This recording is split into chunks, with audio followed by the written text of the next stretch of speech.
하나님 말씀 누가복음 9장 18절에서 36절 말씀 우리 한 절씩 교독하겠습니다. 예수께서 따로 기도하실 때에 제자들이 주와 함께 있더니 물어 이르시되 무리가 나를 누구라고 하느냐?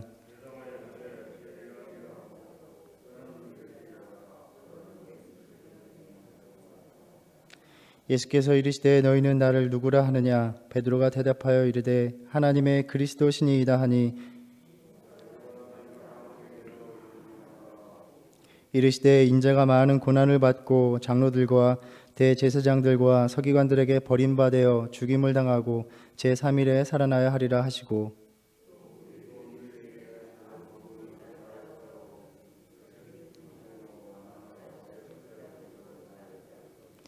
누구든지 제 목숨을 구원하고자 하면 잃을 것이요 누구든지 나를 위하여 제 목숨을 잃으면 구원하리라.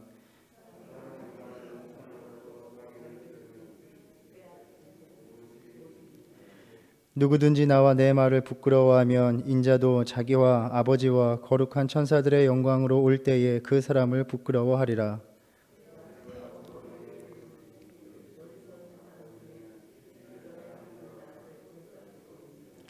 이 말씀을 하신 후 8일쯤 되어 예수께서 베드로와 요한과 야고보를 데리고 기도하시러 산에 올라가사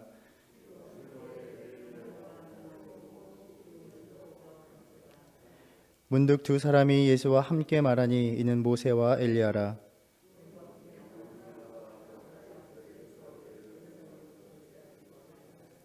베드로와 및 함께 있는 자들이 깊이 졸다가 온전히 깨어나 예수의 영광과 및 함께 선 두 사람을 보더니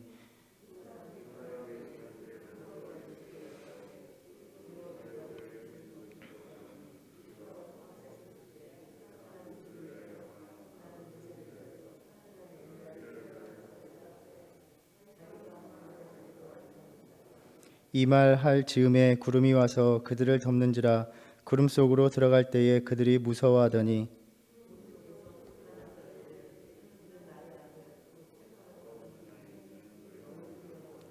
함께 읽겠습니다.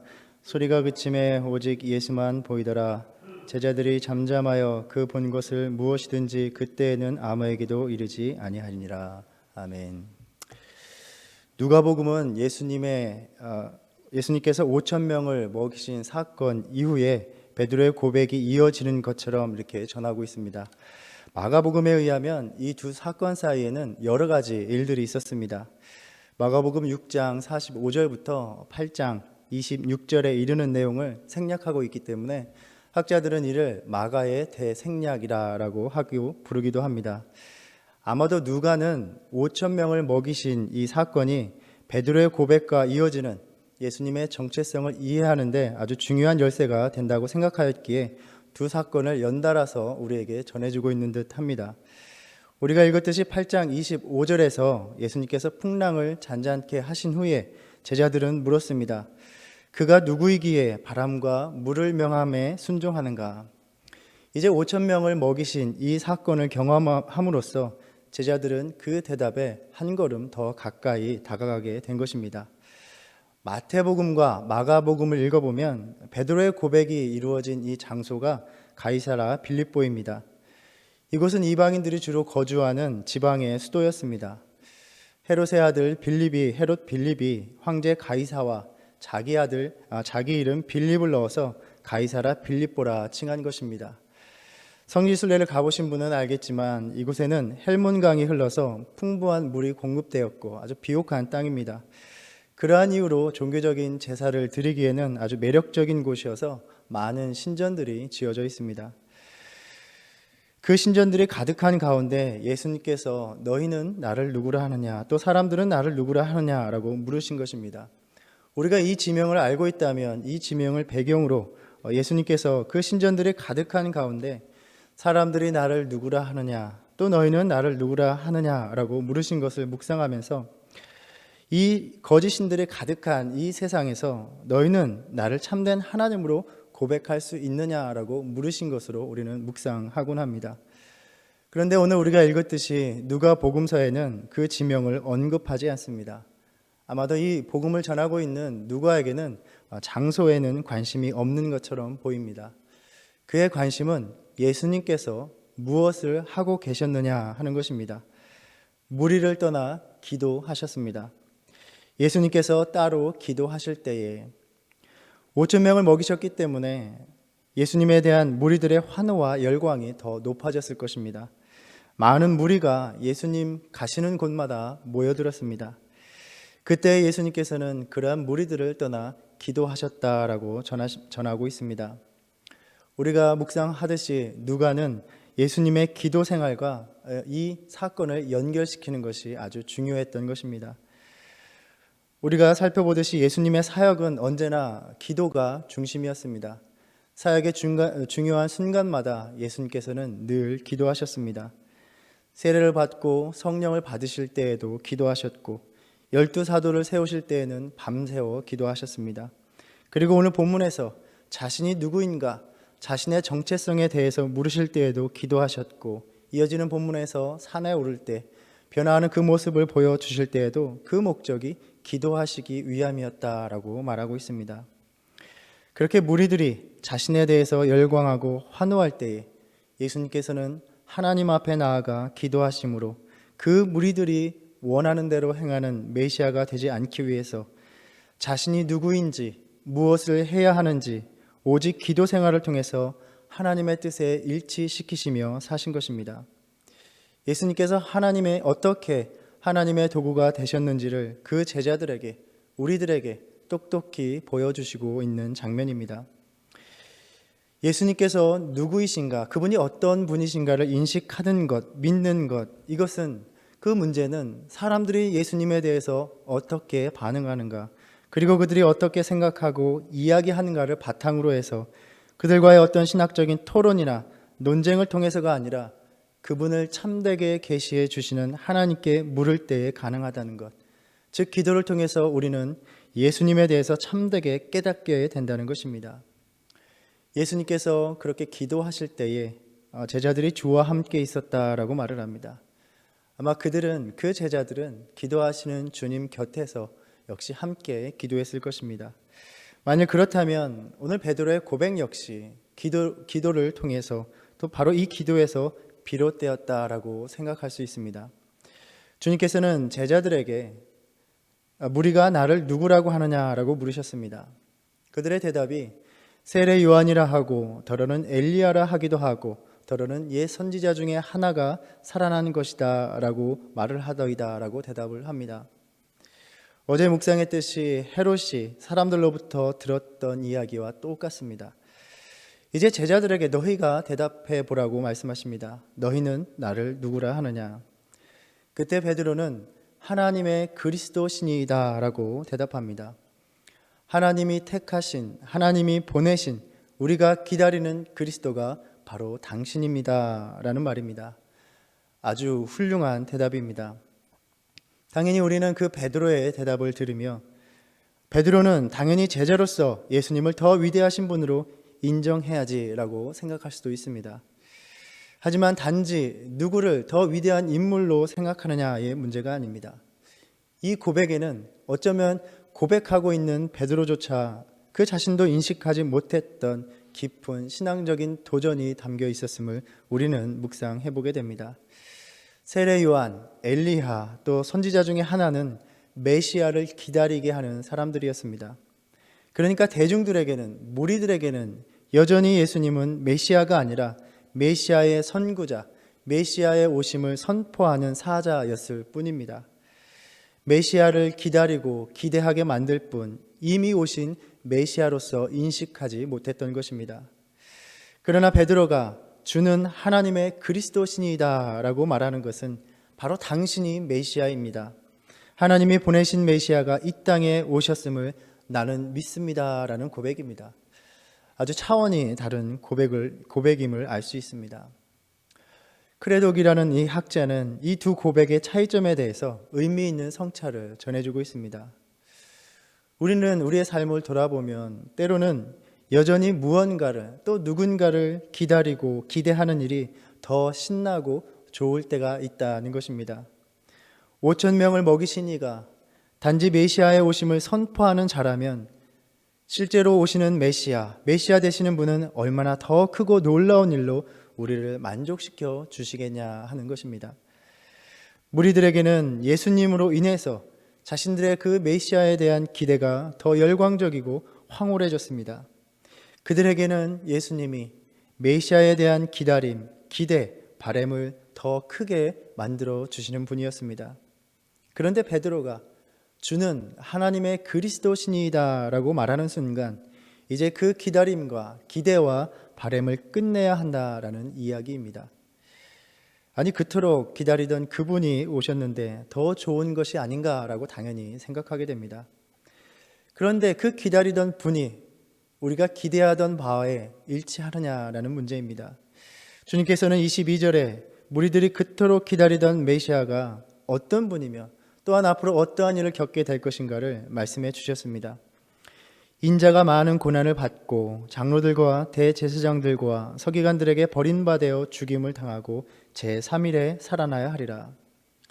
지금까지 예수님을 바라보면서 병자들을 고치고 풍랑을 잔잔케 하시고 5천 명을 먹이시고 메시아에 대한 기대가 한껏 올라가고 있는데 예수님께서 자신이 메시아로서 메시아가 되셔서 가셔야만 하는 그 길은 결코 자신들이 궁극적으로 바라던 것과는 전혀 다르다는 아주 충격적인 그러한 말씀을 하고 계신 것입니다.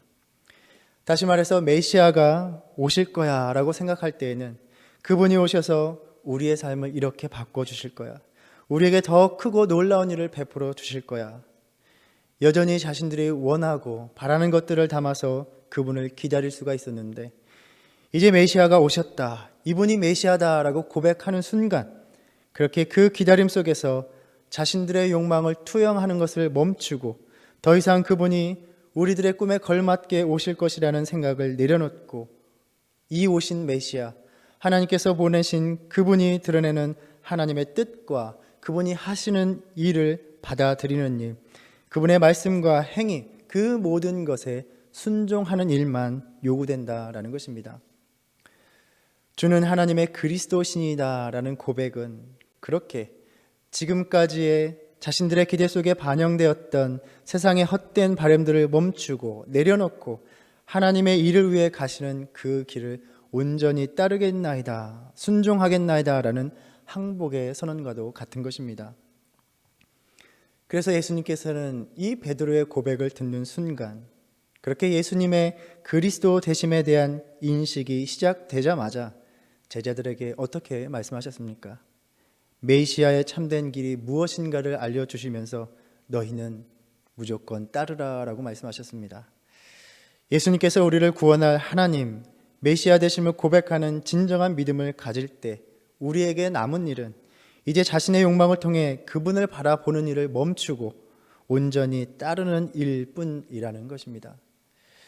하지만 안타깝게도 베드로는 물론 이 고백을 드렸지만 기도 중에 예수님이 하나님이 보내신 메시아 되신다는 사실은 알고는 있었지만 이 고백에 담긴 그 참된 진리를 깨닫지 못하고 삶으로 따를 준비는 안 되었던 것으로 보입니다.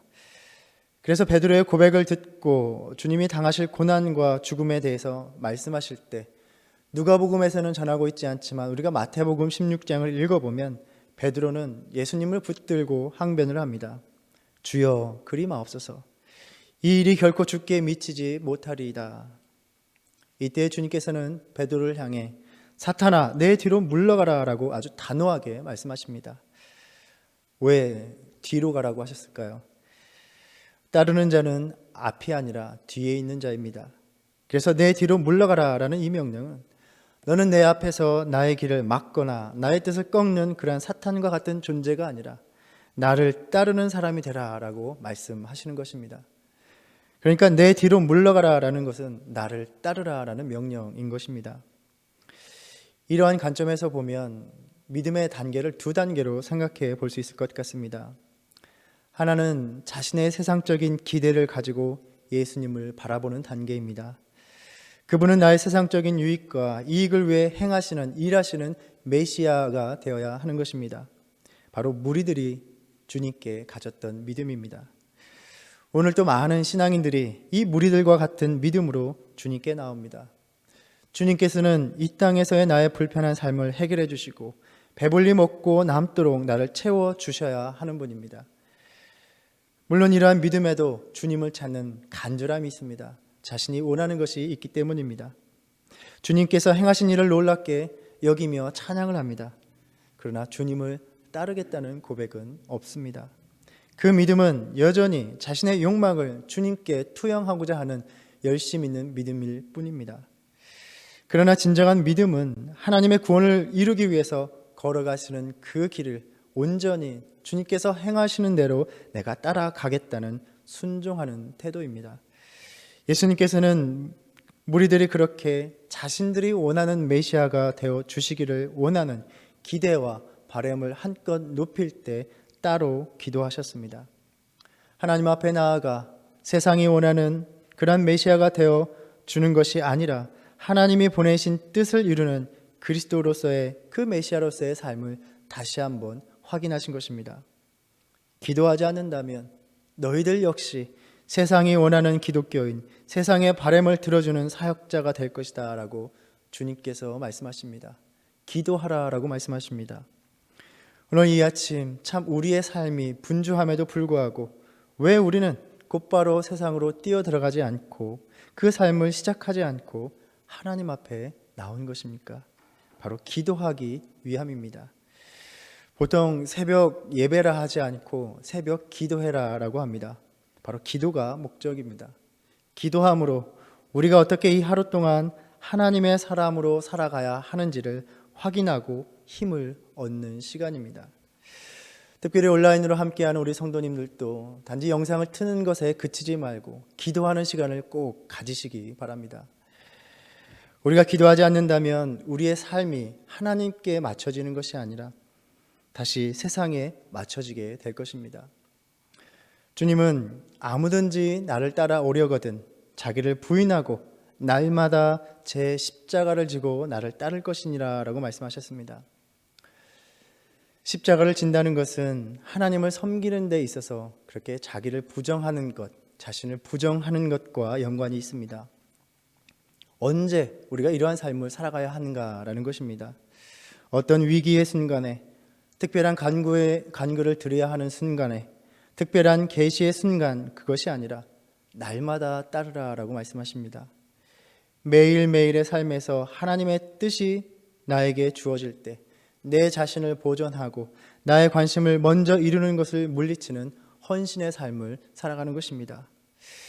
이 아침 우리가 주님께 드리는 기도가 주님께서 내가 원하는 그 주님이 되어달라고, 내가 바라는 것들을 이루시는 주님이 되어달라는 그러한 기도가 아니라 하나님의 그리스도로 오신 그 주님을 따르게 해달라고, 오늘도 내 안에서 차오르는 이 욕망이 나의 삶의 목표가 되고 방향이 되는 것이 아니라 내 자신을 쳐서 주님의 일에 복종하는 도구로 살게 해달라는 그러한 기도가 되기를 바랍니다.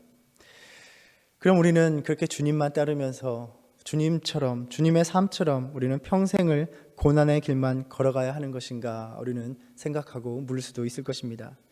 그러나 주님은 그것이 결코 아니다라고 말씀하십니다. 이제 주님은 베드로와 요한과 야고보를 데리고 기도하시러 산에 올라가십니다. 여기에서 하나님의 영광으로, 하나님의 모습으로 변화된 모습을 보여주십니다. 비록 앞으로 메시아로서 순환을 당하시겠지만 다시 부활하여 영광의 몸으로 변화되실 것을 보여주신 것입니다. 너희가 십자가를 지고 예수를 따를 때 너희가 죽음도 이길 것이다. 그 능력 가운데 살아가며 하나님의 영광에 이르게 될 것이다 라는 것을 보여주시는 것입니다.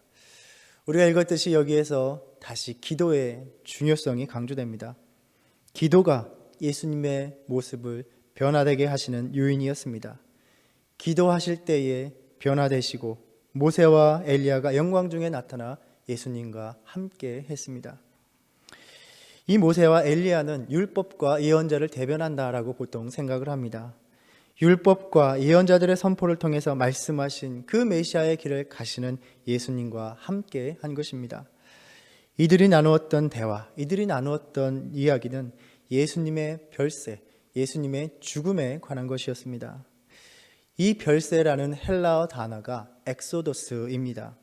죽음 또는 떠남이라는 이 말은 우리가 너무나 잘 알듯이 이스라엘 백성의 출애굽을 이야기하는 말이기도 합니다. 그러니까 하나님이 출애굽이 하나님의 놀라운 구원 사건이었듯이 이제 이루어질 예수님의 죽음은 그 백성을 향한 하나님의 궁극적인 구원이라는 의미인 것입니다. 하나님의 아들 되심, 하나님 되심의 영광스러운 모습, 그 메시아의 진정한 모습을 보여주시면서 예수님께서 사랑하는 그 자녀들이 이 하나님의 영광에 이르게 하시기 위해서 이제 고난당하시고 죽음을 경험하시며 영광스럽게 부활할 것임을 가르쳐 주시는 장면입니다. 예수님의 이 용모의 변화는 세례를 받으실 때처럼 다시 예수님께서 자신이 누구인가를 확인하는, 확증받는 시간이었습니다. 그는 하나님의 아들, 택함을 받은 자, 그리하여 하나님의 뜻대로 십자가를 지고 걸어가야 하는 그 사명을 받은 메시아심을 확증하는 사건이었습니다. 그런데 안타깝게도 이 영광에 이르는 길의 의미를 여전히 제자들은 깨닫지 못합니다. 왜냐하면 이들은 잠들어 있었기 때문입니다. 육신의 삶에 눌려 있었습니다. 그 영광에 이르는 별세에 대해서 나누는 동안 제자들은 잠들어 있었고 그 길의 의미를 알지 못하고 그들이 그저 깨어날 때에는 오직 영광 중에 예수님과 함께하는 두 사람만을 보았습니다. 그래요, 주님이 가실 길에는 관심이 없고 따르는 일에는 관심이 없고 그저 자신들이 보았던 영광에만 머물기를 원합니다. 그리하여 베드로는 초막 셋을 짓고 여기 있는 것이 좋다라고 말을 합니다. 오늘 본문을 보면 베드로는 자신이 무슨 말을 하는지도 몰랐다라고 이야기합니다. 그러나 하나님께서는 너희가 그 영광에 이르기 위해서는 보내신 자를 따르는 일이 먼저라고 말씀하십니다. 너희는 그의 말을 들으라라고 하셨습니다. 그리하여 모세와 엘리야가 떠나고 구름 속의 음성이 그칠 때 제자들은 영광 중에 변화된 예수님이 아니라 이제 십자가를 지고 가실 예수, 자신들이 따라야만 하는 그 예수님만을 보게 되었습니다. 자신들을 하나님의 영광에 이르게 하실 유일하신 예수님만이 십자가의 길을 가기 위해서 그 자리에 계셨던 것입니다. 아마 제자들은 예수님의 부활 이후에야 이때의 일을 기억하며 그 의미를 비로소 깨달았을 것입니다. 이 아침 이 말씀을 통하여 주님께서 우리에게 묻고 계십니다. 너희는 나를 누구라 하느냐? 너희가 온 몸과 마음을 다해 따라야 할 하나님이 보내신 그리스도로 고백할 수 있느냐라고 물으십니다. 너희의 욕망을 이루어줄 분으로 기다리는 것, 기대하는 것을 멈추고 온전히 너희에게 주어지는 하나님의 뜻에 순종할 수 있느냐라고 물으십니다. 너희가 따르면 하나님의 영광에 참여하게 될 것이다. 너희는 그의 말을 들으라 라고 우리에게 명령하십니다. 이 아침 이 말씀 묵상하는 가운데 우리가 늘 부르는 이 찬양이 우리의 고백이 되고 삶이 되기를 바랍니다. 예수를 나의 구주 삼고 성령과 피로써 거듭나니 이 세상에서 내 영혼이 하늘의 영광 누리도다. 주 안의 기쁨 누림으로 마음의 풍랑이 잔잔하니 세상과 나는 간 곳 없고 구속한 주만 보이도다. 이것이 나의 간증이요 이것이 나의 찬송일세. 나 사는 동안 끊임없이 구주를 찬송하리로다. 오늘도 우리를 구속해 주실 유일하신 그 주님만을 따라가며 우리를 위해서 그 생명을 다 주신 주님만을 찬양하는 믿음의 삶 되시기를 주님의 이름으로 축복합니다. 기도하겠습니다. 평생을 주님을 믿고 섬기면서 드렸던 우리의 고백이 그저 우리의 기대를 더욱 높여주시는 주님 되어주시기를 원하는 간구는 아니었는지 돌아봅니다. 주님은 하나님이 보내신 그리스도, 내 생명의 유일한 구세주, 오직 내가 섬기고 따를 주님, 주님께 순종하겠나이다. 이 믿음의 참된 고백을 드리며 하나님의 그 놀라운 영광에 이르게 하시기까지 날마다 주어진 십자가를 기쁨으로 지고 가는 우리의 믿음의 삶 되게 하여 주시옵소서. 예수님의 이름으로 기도드립니다. 아멘. 하늘에 계신 우리 아버지여, 이름이 거룩히 여김을 받으시오며 나라에 임하옵시며 뜻이 하늘에서 이룬 것 같이 땅에서도 이루어지이다. 오늘날 우리에게 일용할 양식을 주옵시고 우리가 우리에게 죄 지은 자를 사하여 준 것 같이 우리의 죄를 사하여 주옵시고 우리를 시험에 들게 하지 마옵시고 다만 악에서 구하옵소서. 나라와 권세와 영광이 아버지께 영원히 있사옵나이다. 아멘.